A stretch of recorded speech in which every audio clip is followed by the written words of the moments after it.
Okay, we're looking at this business econ question from the practice exam 2. Um, we're asked to find the profit function and the number of units that need to be produced to maximize profit, the price that will maximize profit, and what is the maximum profit. So let's take a look at the work here. I had already done all this, but I realized the sound wasn't on, so it's all written out. I'm just going to go through it. So anyway, here's the cost function. Cost is a function of the quantity Q. Here's the price function. And so what we need to remember for this problem is that profit is revenue minus cost. And then that revenue is price times quantity. That's what we need to remember for problems like these. So what we're given, this is the price right here. Q stands for quantity, so we're going to multiply the price times the quantity, and that's going to give us the revenue function, price times quantity. Okay. Then we can create the profit function.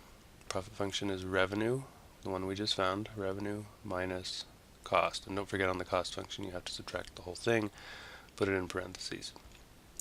And again, I'm getting the cost function from right here.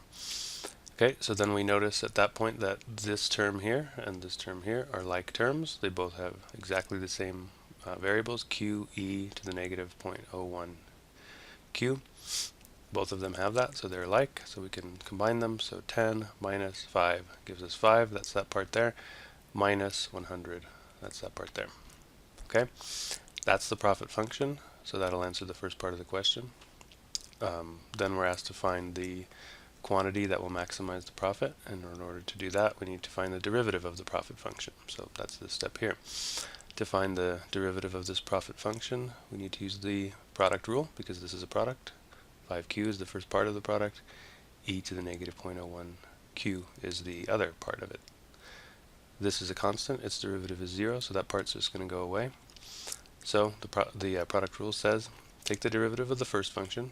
The first function is 5q, its derivative is 5. Multiply that by the second function, so that's this, and then add that to the first function, that's the first function, times the derivative of the second.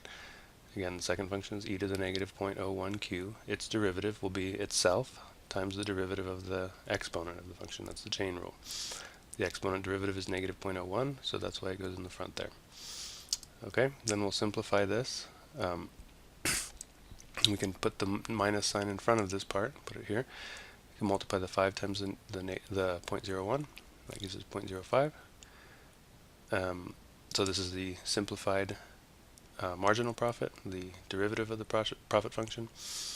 And then we notice that we can factor out e to the negative 0.01 q. So that's the next step. Once you factor it out, you've got this. And then what we want to do with this profit, or marginal profit, is set it equal to 0.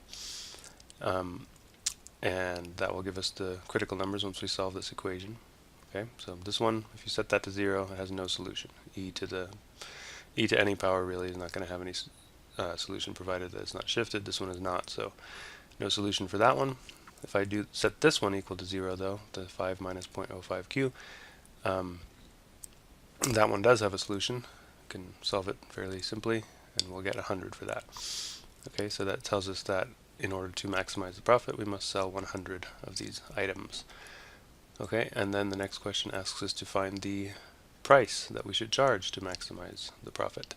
So to do that, we'll take the quantity that we just got, Q, and plug that into the price function. The price function, remember, was up here. That's a lowercase p, not an uppercase p. Lowercase is for price, uppercase is for profit. This is lowercase p.